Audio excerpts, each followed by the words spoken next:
Well, tēnā koto katoa, no America ho no te tematanga, ko te taita toku maunga, ko waitaki toku awa, ko otatahi toku kainga inai nei, e roia toku tunga mahi o Perryfield Lawyers, ko Stephen mo toku ingoa, no reira ngā mihi kia koto katoa. Hey, it's great to welcome so many of you here. Great to see the interest in incorporated societies. I know some of you come from incorporated societies. Some of you are advisors. You might be accountants. You might be other lawyers. You might be involved in giving out funding. And I know that there's a lot of interest in what do the new rules actually mean. So my name is Stephen Mo. I am a partner at Perryfield Lawyers, and we've got about 75 people in our firm. We've got 4 different offices. And someone else online here is named Sophie, and we are going to be co-presenting this today. So I'm really lucky to have her joining. We're in different offices, though, so this is the beauty of technology. So we are going to be sharing with you everything that we think you need to know. And the way we've done that is to talk about the top 10 things that are changing. So that's how we're going to structure today. What I would encourage you to do, and if you look at the chat for those of you who are just joining, you'll see that there's lots of comments about where people are and what the weather is like. The real reason I asked you to do that is that I was making sure that you know how to use chat. And now I'd like to use chat to give us your hardest questions, because Sophie and I love to know what are people actually facing out there in the community. What is the information that you would like to know? So I think, Sophie, the last time we checked, there was about 92 questions on our website. We have a little FAQ part of our information hub, and I would love to get to 100. So there's our challenge. Can we get 7 or 8 questions out of this group? Like I say, I love the hard ones, you know, like the difficult ones. So feel free to throw them at us. It's possible that we won't know the answers off the top of our head, but that doesn't mean that the answer doesn't exist. It just means that we will go and find it, and we will circulate it to the whole group after the call. So as we're talking, use the chat function. Let us know what you're seeing, what you're thinking, or if you have any questions about what it is that we're saying. Yeah, this, just briefly before we get into incorporated societies, when I start talking, I do have an accent. So people sometimes wonder, oh, where's he from? I did move to New Zealand in 1983. And it's not that I'm now 85 years old. It's just that I was a young child when we moved. So my parents got a job here, and my dad was a marine biologist. So kind of an unusual profession. But it brought us to New Zealand, where he was raising salmon. So we ended up moving to Christchurch, to Otatahi, back in 1989. I went to high school here. I went to Canterbury University, and then I moved to Wellington, and I worked there for 3 years at a large national firm. And then I left New Zealand, and I went to Tokyo, London, and Sydney for my 1-year OE that became 11 years. My children, I have 4 young children. They came home in Sydney, where we were living, and they were singing this beautiful song, the Australian national anthem. So what do you do when your children come home singing the national anthem of another country? You have conversations with your wife, and you say, okay, maybe it's time to come back to New Zealand. So we moved here back in 2016. And when I came here, I really wanted to reinvent the practice of being a lawyer. And really focus on impact and purpose. So my career these days is mainly working with organizations, both in the philanthropic area, you know, charities or sports groups or incorporated societies, but also with businesses, usually trying to do some good in the world. So I'll share more at the end about some of the resources we have around social enterprise and other things, but I just thought I'd give you that download. So Sophie's in the team. We've got 6 people who are really focused on this practice area. This is what we do. So I think we're pretty unusual in New Zealand. And yeah, we do have a bunch of resources, and I'll share about those towards after we've gone through the top 10 tips. So Sophie is going to be, as I'm talking, she's going to be coming in when we're going through the top 10 things to know, and we're going to be going back and forth. But to start with, I'm going to be giving you just a little bit on the history. And Sophie in the chat, be watching because she'll be putting links to articles or other information that we think would be helpful for you. We've done about 12 or 13 articles, and after the call, we will be sending the PDF guide, which we've written, which we hope will be a helpful resource for you all. And feel free, I know you all probably know other people who in turn would find benefit from having what are some of the things we need to know. So don't worry, that resource will come in the follow-up email. So let's just go on a brief look at history. I have some slides. We're not going to put them up for you to see here, but we will send them afterwards.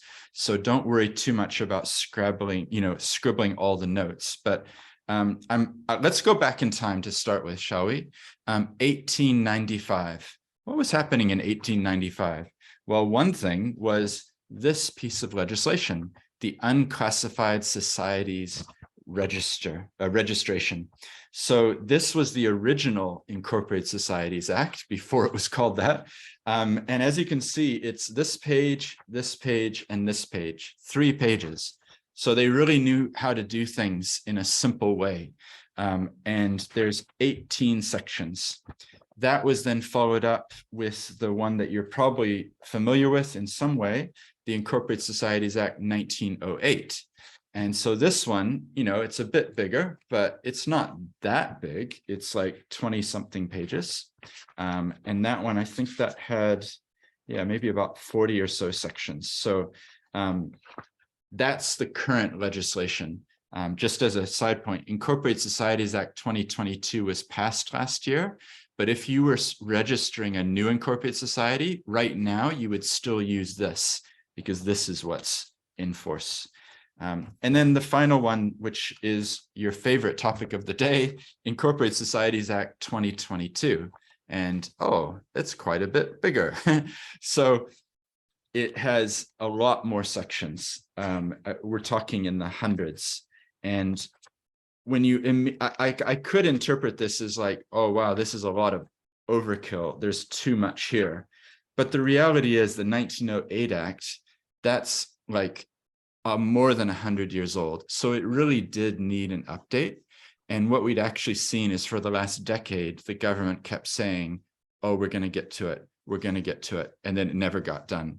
So there are 270 sections here. And that means that it's a lot more to think about. But the good news is a lot of what's in here was actually needed to be done anyway.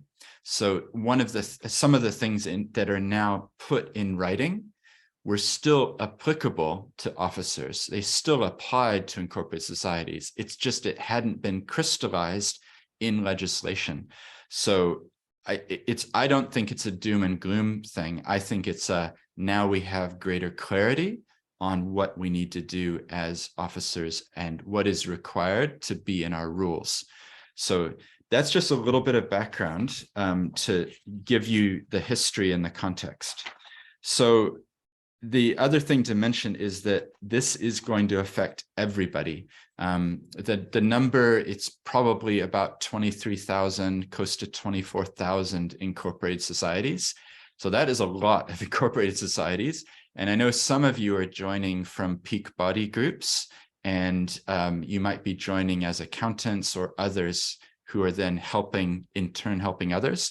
And so I guess my emphasis for all of you is, look, there's a massive need here. We all need to do our bit to raise the level of awareness, because I chose the legal profession, but it doesn't take much mathematics skill to go 23,000 times at a minimum 15 members, and some of them have hundreds of members. You're talking about hundreds of thousands of people who in some way, big or small, will be impacted. They may not know it, but there will be massive change. And the reason is that all of those incorporated societies must re-register. So it's not a case of saying, well, something happened and I don't need to do anything. Actually, you do have to take an active step and you do need to re-register. And when you do that, you have to have updated rules that comply with this legislation. So if you take nothing else away, that's kind of the key message point. The good news is that there is a transitional period. So one of the things that Sophie and I see is that people panic. They come on this sort of a call and, you know, hopefully I'm not adding fuel to it, but they'll write to us and say, oh, well, we'll call an urgent SGM and we'll bring forward our AGM and we'll pass the rules to adopt new rules. Can you help us to draft them urgently? And our advice would be just take a deep breath. It's right that you're on the process of doing this, but don't panic. Don't panic because you can't even re-register until probably October of this year. And there will be about a 2.5 year period when you can re-register. So my advice to you all is don't rush off and think, oh, we've got to urgently do this. Start the process, which you're doing by joining this sort of a call. Educate yourselves, start your discussion among your members, like what should our rules say? What should they be in the future? But don't feel like, oh no, we've got to do this by the end of the month or something. I think some people are they're adopting rules, which they'll probably need to get new rules afterwards, because the reason for that is that MB haven't yet finished consulting and drafting of the regulations that sit behind the act. So we have the act, like that's what I held up before, but sitting behind it, there's going to be more information. I think the last time I spoke to them, because we're talking to them quite a lot, because this area interests us, as you can tell, that it's probably going to be October that those rules get released, or maybe September. So that's kind of the background of why it is that I'm not, as a lawyer, saying hit the red panic button. There will be time to re-register. And then from October 2023 through till April 2026, that's the time to re-register. And I have a feeling that come April 2026, I'm willing to take a safe bet that it will get extended longer, because I doubt that the government intends for hundreds or potentially thousands of incorporated societies to fall off the register completely, because let's be honest, lots of incorporated societies are volunteer run and led. So I think it will get even more time. So hopefully I've given you enough background on what it is that you need to know. Sophie and I are going to do a bit of a tag team approach now. This is the guide to the incorporated societies. So we will send this out afterwards. And it has a lot of the content that we're going to give. And then this is the PowerPoint that sits behind what we're telling you. And not only is it the PowerPoint, which is the top 10 things we're going to run through, it's also all of our speaking notes. So we're choosing to make as much information as we can available.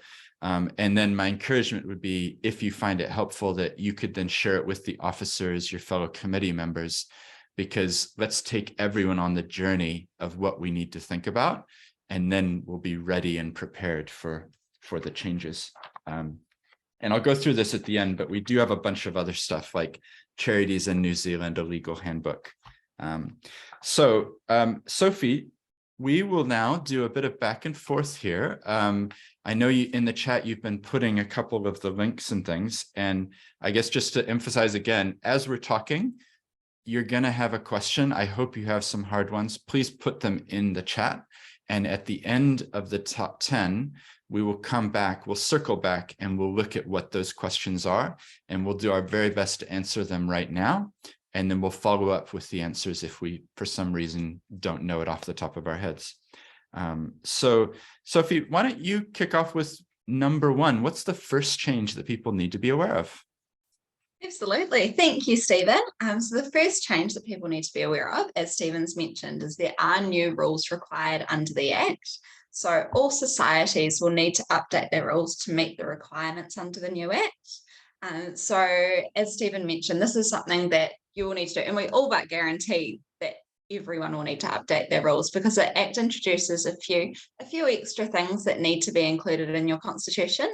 For example, there's a new requirement to have a contact person, which is just somebody who Companies Office can contact about anything related to the society. And your constitution needs to include how that contact person is elected or appointed. And because that's a new requirement, that's just one example of something that will need to be updated for your rules under the new Act. So the new requirements being introduced, they're introduced by Section 26 of the new Act, and they set out what you need to include in your constitution in relation to membership, governance, general meetings, amendment procedures, dispute resolution procedures, the name of the society, purposes, and winding up. Now, your society will likely already have a lot of those things, but as with my example of the contact person, you probably won't have all of them. So that's a new change to consider under the new Act. Back over to you, Stephen, for number 2. Great, thank you, Sophie. Number 2 is that a committee will be required. So you might say, oh, but hasn't that always been the case? Well, actually, what's been required has been officers. The 1908 Act didn't require there to be a committee, but now Section 45 of the new Act says a society must have a committee which comprises 3 or more qualified officers. And then Section 47 goes into the detail about what is the definition of an officer. So that's things like, well, they have to be a natural person, consented to being an officer. They have to certify that they're not disqualified. And then there's a long list of who would be disqualified. So they're similar to what's in other legislation regulating similar sorts of entities. And we've done an article on that in terms of governance. So that's the second change. And Sophie's just put the link in as I hand back to you, number 3. Great, thank you, Stephen. Number 3 is the new Act puts into law, so puts into the Act common law officers' duties. So these duties of officers already existed in the law that has been decided by the courts, but what the Act's doing is writing it all down in the legislation, so that way it's really, really clear for everybody what the duties of the officers are. So these are the officers, you might call them your board, the members of the committee that Stephen was just talking about.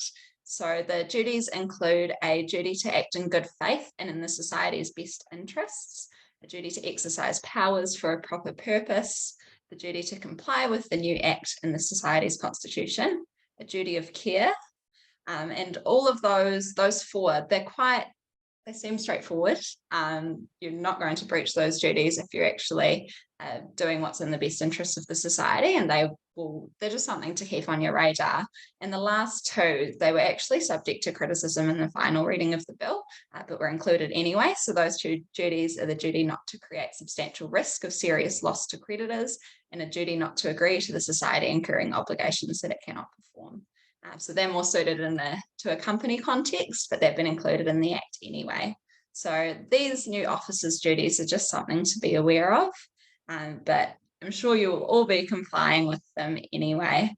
And the new Act also widens the definition of an officer. So the people that need to uphold these duties are people who are sort of helping with the management of the society. So if a CEO isn't part of the committee, but is overseeing the work of the society, then they'll be captured by these duties. So just something else to be aware of in the new Act. And that article that I posted there has some more detail around those duties as well. Back over to you, Stephen, for number 4. Great, thank you. And the next one is changes to membership. So as you may or may not know, under the old Act, you had to have 15 people or members, and that was needed to register as a society. And that will now be changing. So they're lowering it from 15 to 10. So you need to have 10 members. And a body corporate, you can have like a different entity as a member. That counts as 3 members for determining the number. So there's just a couple things there to be aware of. If a society had fewer than 10 members, then the registrar could intervene and give the society 6 months to increase its membership. So that might be a case of calling your cousin and your friend down the road and getting more members in, right? But yeah, the number, I guess, to achieve is lower. On a practical level, this is a really interesting one to me, because I think one of the themes we're going to come to is the incorporated society model the best for all current incorporated societies?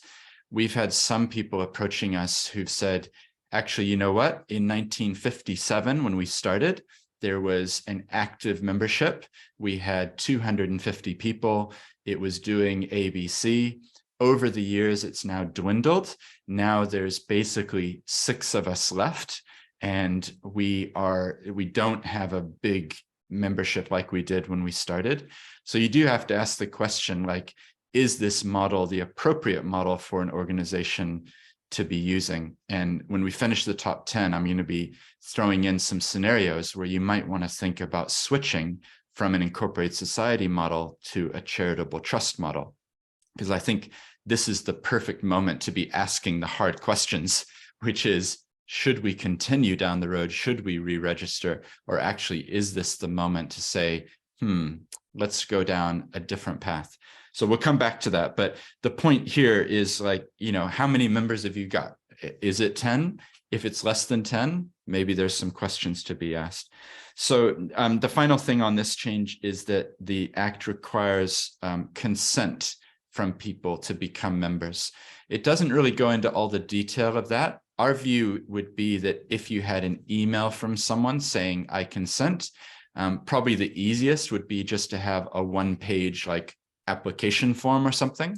And then the people would sign at the bottom, I consent to being a member. And then you could keep that as a record that, yes, this person did consent. But the reality is we're moving so much towards digital these days. I think probably an email saying I consent or some, digital way would probably be fine. So yeah, we've done an article there that I'm sure Sophie has or will soon put in the chat. Over to number 5. Thanks, Stephen. Number 5, the 5th change introduced by the new Act that we want to highlight to you all is changes to conflict of interest procedures. So the new Act introduces a conflict of interest procedure, which requires officers to disclose when they're interested in a matter. So a conflict of interest, that would be, for example, if officers are having a meeting and are trying to decide who should cater an upcoming event, and one of those officers happens to own a catering company. So that would be a clear conflict of interest, because actually they've got, they can make money from that and from putting their catering company forward. So the new Act introduces procedures on how to deal with a situation like that. So if an officer is interested in a matter, they need to disclose it to the committee, and they can't vote or take part in the decision around that matter or sign any document relating to that matter. And then if more than half of the committee is interested in a matter and therefore cannot vote, the committee needs to call a special general meeting to determine the matter. So some of these procedures can be changed in the society's constitution as well. So they are important to be aware of, just in case your society wants to make any tweaks to how they go about dealing with conflicts of interest. But we think this represents good governance. It's good to tell the committee whenever you have a conflict of interest, because it's not a good look when they do arise and aren't dealt with properly. So I'll pop an article on the chat that goes into more detail on those procedures. Back over to you, Stephen, for number 6. Thank you. And I think it's a really important point, is that you might say, well, why do we need new rules? And is there a template that we can just download that has the rules? But the reality is that you can customize things for your situation.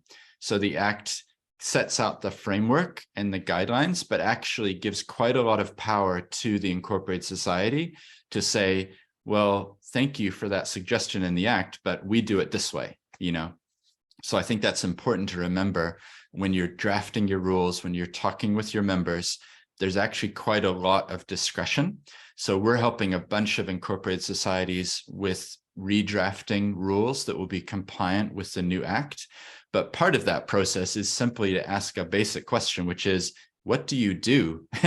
And how can we actually reflect the practical side of how you operate?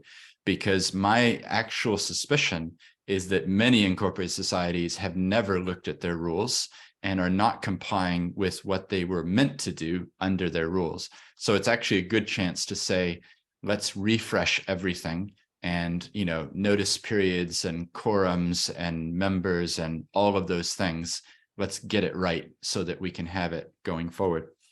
Anyway, that was a little side issue, but it does relate to number 6, which is dispute resolution procedures.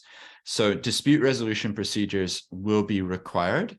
And so this is another example where you can actually have pretty customized ones that relate to how your group would operate or how you would want to be. If the Constitution doesn't include it, then the processes in the Act will apply. So it's one of those, if you don't have it, then the Act applies. But the encouragement would be, why not come up with some dispute resolutions that work for your organization? I'll touch on this after the top 10. Unfortunately, sometimes things go wrong in incorporated societies and there are disputes, and sometimes people get very emotional and invested in it. So having clear dispute resolution is a really important thing. So yeah, just to be really specific, Schedule 2 of the Act is where the dispute resolution procedure is set out, that you can either adopt or you can amend. And we've actually been working, we have a disputes team here. So we've been working with them to develop some examples of, like, here would be an alternative of what you might want to do. So you can develop your own procedures. You just have to be consistent with the principles of natural justice, that people get a chance to be heard, that there's due process, timeframes, things like that. Over to number 7. Thanks, Stephen. Number 7 is financial reporting. So we are not accountants, but we'll quickly go into this anyway. So Part 3, Subpart 7 of the new Act introduces new accounting standards for incorporated societies. So the incorporated society will need to prepare financial statements according to the standard that suits the size of that society. So the Act explicitly sets out the standard for small societies, which is less than $50,000 a year. And a small society needs to prepare its accounts according to those standards, but all of the other societies need to prepare their accounts using the XRB standards. So those are the standards that are used with charity services. And that's just a brief overview. There'll be more detail coming out with the regulations around the financial reporting standards, including what societies need to audit, get audits done, and all of that sort of thing. Perfect. Back over to you, Stephen. Great, thank you. So number 8, we're getting towards the end now, believe it or not, and it's good to see there's quite a few questions there. So Sophie, my fingers are crossed. We might get to 100 today. Number 8 is amalgamations. Now, this one I want to spend a little bit of time on, because what the Law Commission said was that the old Act had limited restructuring options. So it would, once you were that type of entity, that's the ship you're in. You can't really change. So what they, and there was no provision for amalgamation. So that's like two groups coming together and joining.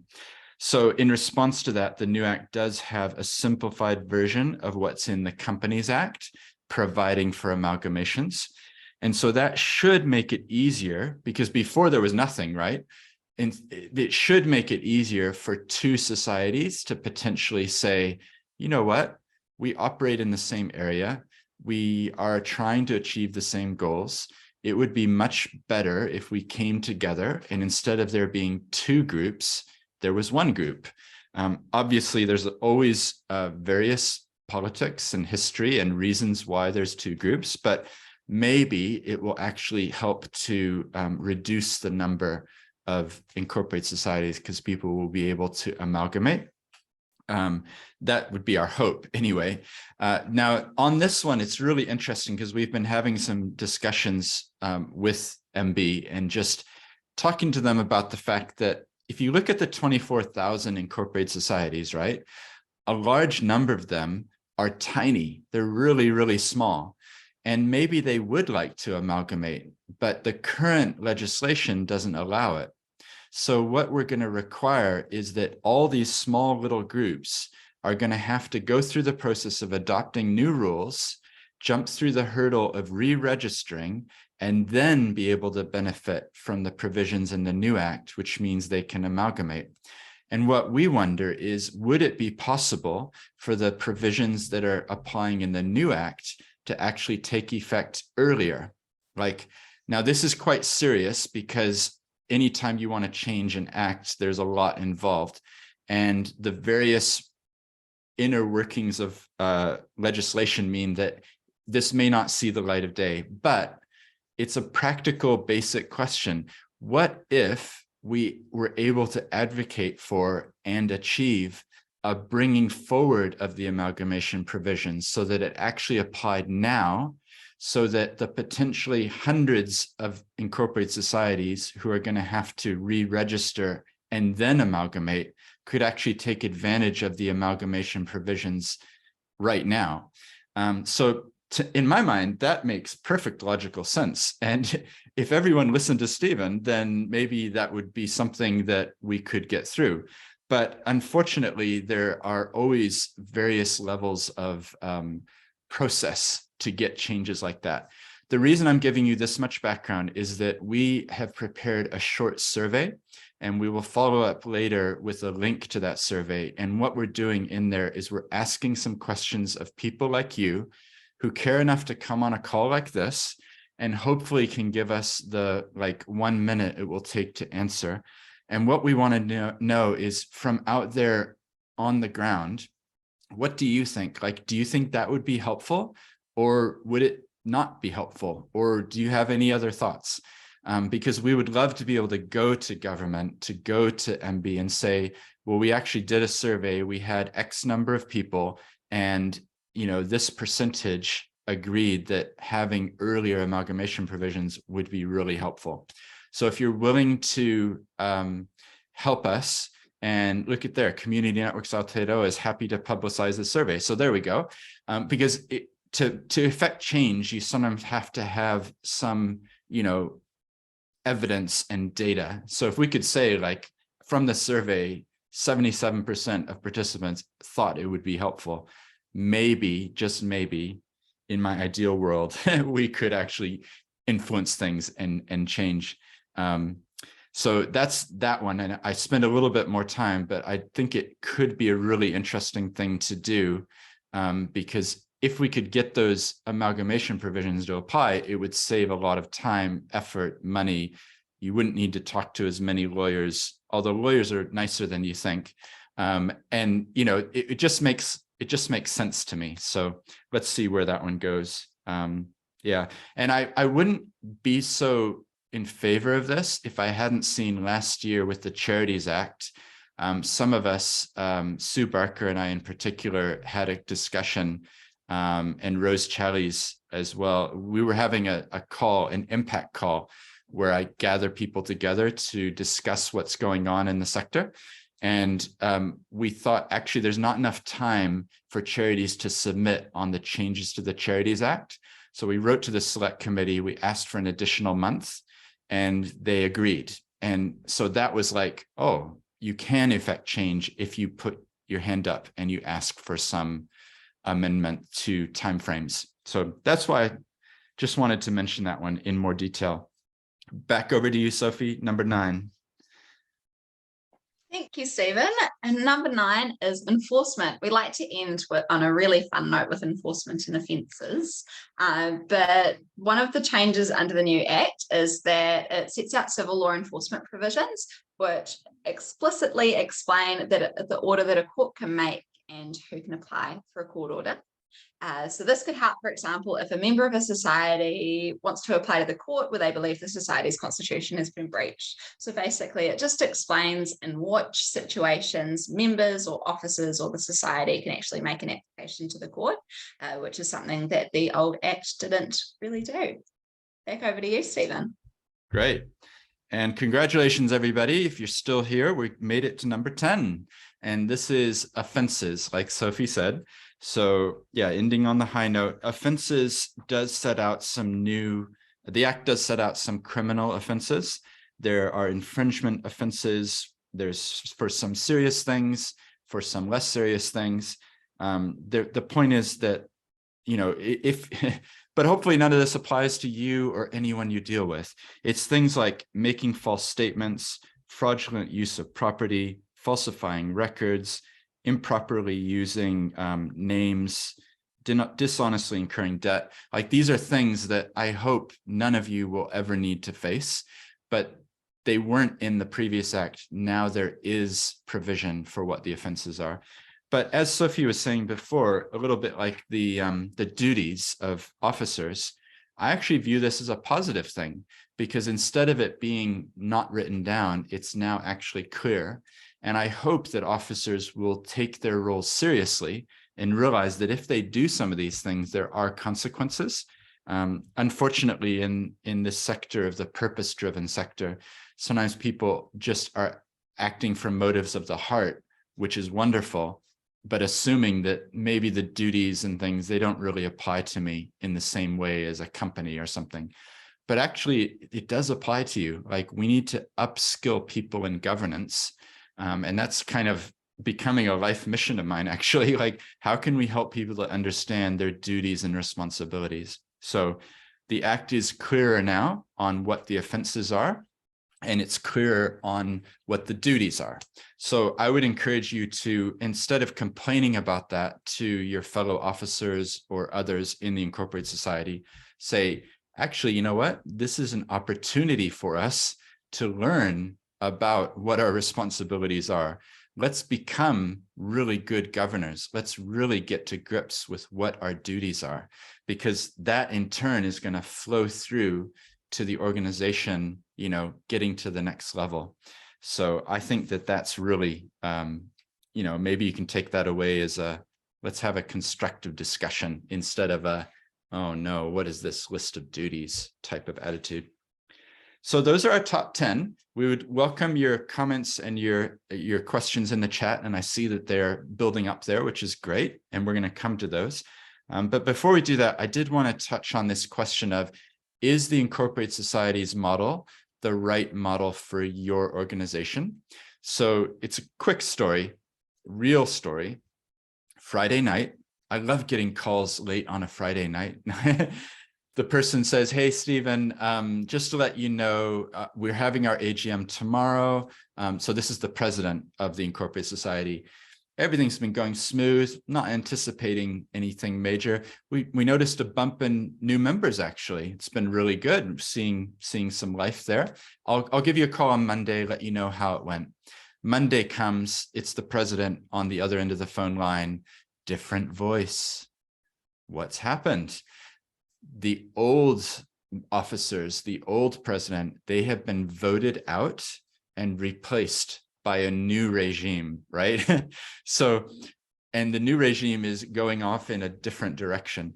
So the point is that incorporated societies, on a scale of democracy, and I'm not advocating against democracy, but on a scale of democracy, they are very democratic, which means that the members can vote for new people to come in.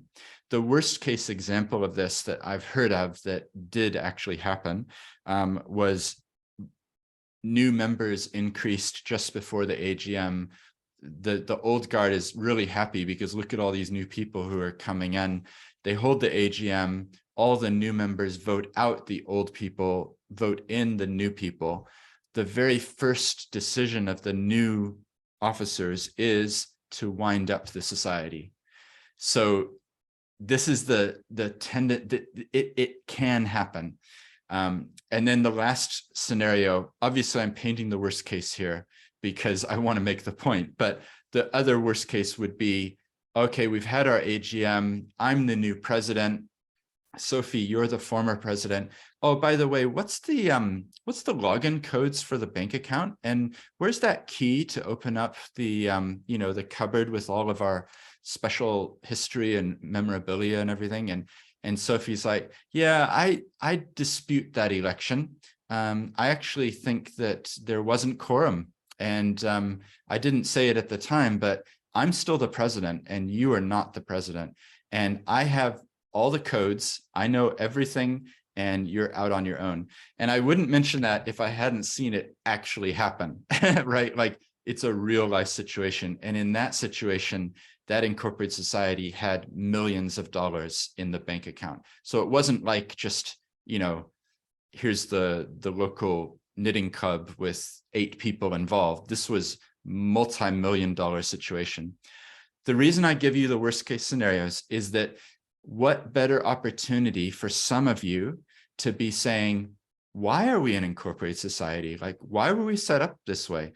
In 1967, it was the best model to use, but actually things have changed and we should look at the option of transitioning from an incorporated society to becoming a charitable trust.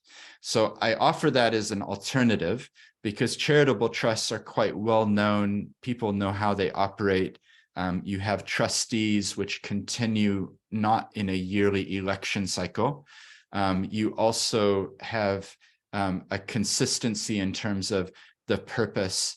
If you walk into a meeting and you say you're a charitable trust, people will understand what type of entity it is. It's not like a quirky, unusual, oh, well, we're a limited partnership or something. What's that? So I offer that as a challenge for those of you who are officers of your entities. The answer to the question may be, we are fine. We are happy with how we operate. No problems. We love being an incorporated society. But this is the perfect moment in the life cycle of all of your organizations. And for those of you who are advisors, I see you there. And those of you from Peak Bodies, I see you on this call. What better time to ask some hard questions than the moment when you have to re-register? And 1908 was how many years ago? It was a long time ago. It's unlikely that incorporated societies are going to be given another opportunity to revisit their structures in the next, our lifetimes, right? Like, so my encouragement would be, why not have a blue skies moment in the next meeting and say, what do we think? Is incorporated society the best model, or should we consider some other structure? And then if you wanted to explore that, we've done, Sophie, I've forgotten how many memos we've done on this topic, helping people to understand, okay, well, what would this really look like? And the answer is that you would set up a new entity and you would transition the assets over from the old entity to the new one, and you would wind up the old entity, assuming the rules allow that. So every situation is going to be different. But the new entity, it's possible for it to continue with the same charities services registration number. So there's a link with the past. It is, though, a new entity. So there is some work involved of saying, well, actually, we need a new bank account now because it's this new, legal entity. Actually, we need a new IRD number because it's this new legal entity. But my encouragement is, hey, what better moment than needing to re-register to ask a hard question, look in the mirror, and honestly say, yep, this is it. This is for us. And I'm totally fine if all of you say, yep, this is for us. But I have a feeling that at least some of you on the call are thinking to yourself, well, actually, yeah, why were we set up as an incorporated society? And it doesn't really match how we operate today. And having those AGMs with the political nature of elections doesn't really suit us achieving our aims. The last thing I'll say there is, let's always never lose sight of the fact that, particularly for charities, it should always be, what's our purpose? Why were we set up? Rather than falling in love with the entity type.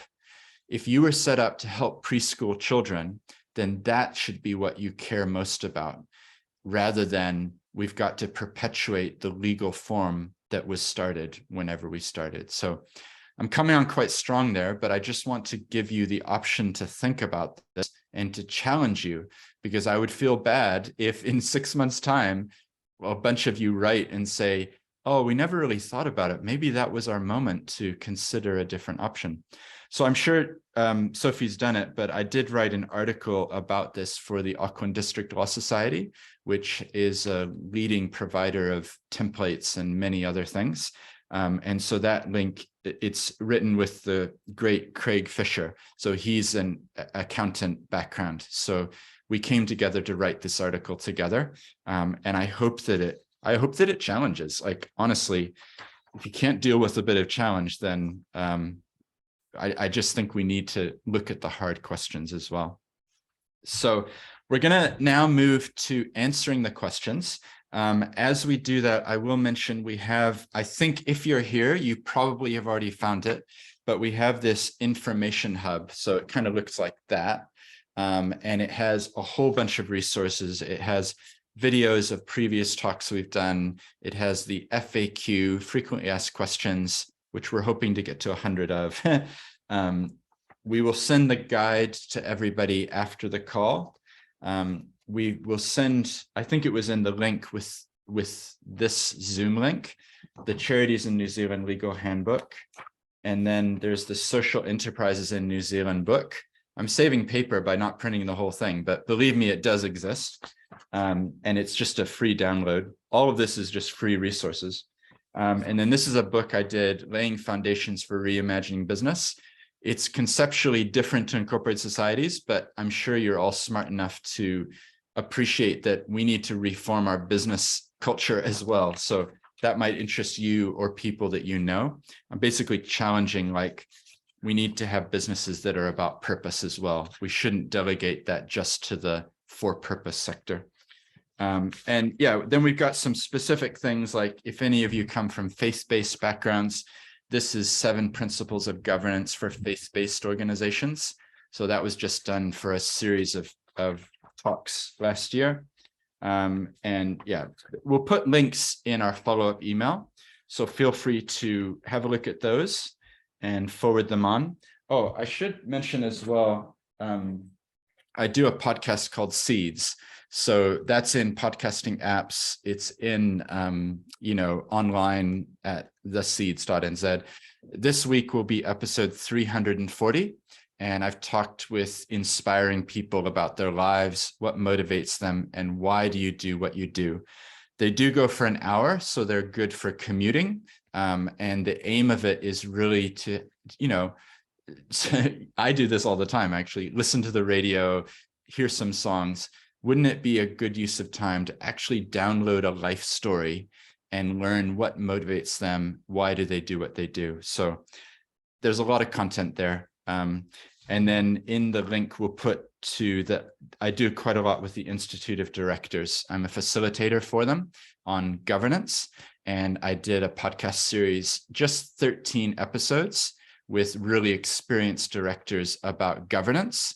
But all of the things we talked about, they go for 10 to 15 minutes. Everything would apply to incorporated societies or charities as well. So yeah. Oh, the one other thing, I keep using the word for-purpose organizations, and that's deliberate. And the reason is that very often I worry that the sector that probably all of you identify with gets known as the not-for-profit sector, right? Like, how often do we see NFP, not-for-profit? My feeling is actually, why do we define ourselves by what we are not? And why is it by relation to profit?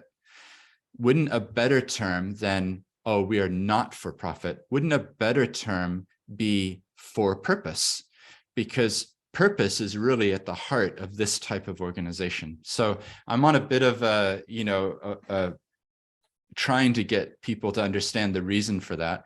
And I did the article that Sophie's just put in the link, for purpose, not for profit. Like, let's have some deep thinking about the words that we use, because I think they do matter. Words matter. So there we go. Now, Sophie, you're going to help me. What amazing questions have we got here? Well, Stephen, we've got some really great questions through, some we haven't seen before, which is very exciting. Excellent. Shall we kick off with our first question, Yep. which And I know is on a side note, you've been emailing me while I've been talking, but I haven't yes. read all of your emails. So very efficient. I love that you've done that. But can you guide us through those first ones and then we'll go through the answers? I absolutely can. So the first question is, we've been asked, how much will it cost to re-register? Is there any update on the regulations coming out? Yeah. Well, so actually this ties in with another question, I think, about the regulations. So the regulations, they were out for public consultation, and that public consultation finished, from memory, was it October? Do you remember, Sophie, or was it early November? Yes. It was around that Yeah, it time. closed November, yeah. Yeah, in November. So actually that was one of the points that I've made to my connections is, why is your consultation happening at the same time as the Charities Act consultation? Like, there's enough consultation going on here. Let's try to time it a little bit better. But that's a side issue. So in that, the regulations were seeking input on whether there should be a fee, and there was a suggested fee of around $50. But I'm not sure that we have a definitive answer on what the fee will be or how much it will be. So do you have any updates, Sophie? Have you seen anything on the total? That was the exact update that I was going to give. So yeah, it was just suggested during the consultation process, well, they were asking whether or not there should be a fee at all. And if there's no fee, then how Companies Office are going to cover the cost. But if there were a fee, if there was a fee, the suggestion was around $50. Yeah. Okay, cool. And then we've got, is there any update on the thresholds for needing a full audit? Do you want to answer that one? Absolutely. So during the draft regulation consultation process, MB suggested an audit threshold of $3 million for incorporated societies that are not registered charities. But once again, this will become clear once the regulations come out as well. Cool. And then the next question, this kind of relates to the regulations point. My understanding is that the new act still has draft regulations, but these are now not offered for public consultation. That's right, the consultation finished, and we put in a submission. I'm sure some of you on the call did as well. So I know that they're now looking at that. The last time I spoke with our main contact, I know that they were reviewing and coming up with the regulations. All right. Next. All right, here's another question. If you're incorporated, but also a charity, how does rewriting rules impact on the charity status? Once approved by Companies Office, does that automatically follow that charities will also continue? So actually, this is a really good point. So thank you for the question. I mentioned there were about 24,000 incorporated societies. Of those, about 9,000 approximately are also registered charities. So remember, if you're an incorporated society, it doesn't necessarily mean that you're also a registered charity. Different government departments, Companies Office incorporates the society, Charity Services registers the charity. So this is a great question. I think the answer is, when you adopt the new constitution, you would then log in if you're a registered charity, and you would upload the new rules. And assuming that you've had someone look at it, or you've spent time reading, hopefully, our guides, it should then not be questioned. It should just be like, oh, okay, well, these are the new rules because we had to adopt them. So it's not going to impact your charitable status. Can officers count as members? I believe they can. Yeah, because they're real people. So in fact, I think it would be odd if an officer wasn't a member. I think that would be like yeah. There's no requirement though, is there? Sophie, do you remember? So there's a requirement that at least half of your officers are also members, but then you can still bring on independent officers. But yeah, at least half of them need to be members, and they can be members. Yeah. Well, that makes sense. Like, I would think you would want your officers to be members, you know, because you'd be involved in the group. All right. Does the dispute resolution procedures have to be in the Constitution? If customized to legislation, the entire procedures and possible resolutions? I think it kind of depends on what you want to do. That's my understanding, is that you could base your rules off of what's in the Act, but then you would have your own customized ones. Will the committee be subject to health and safety legislation? I think so health and safety is like a whole other webinar, but it's all about who is a PCBU, a person in control of a business or undertaking. So I think the officers would be subject to the health and safety legislation. There's then interesting questions about, but what if everybody's a volunteer? What level of requirement do we have to go to? But I think what we'll do is probably put some links to more resources on that if people are interested, rather than spending time at this moment going into that. But it's a great question. Cool. Sophie, was there any others there? There were.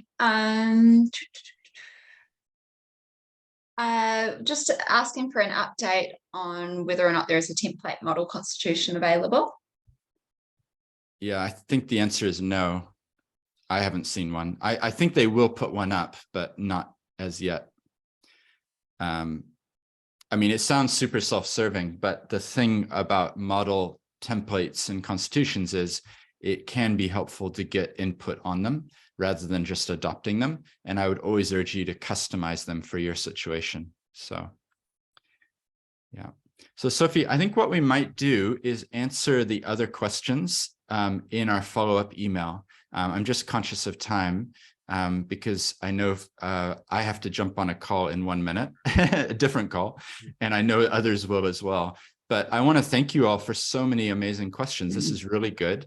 We were recording this, so we will put it up on the website. If you found it of help and use, then please tell others that there is this resource out there.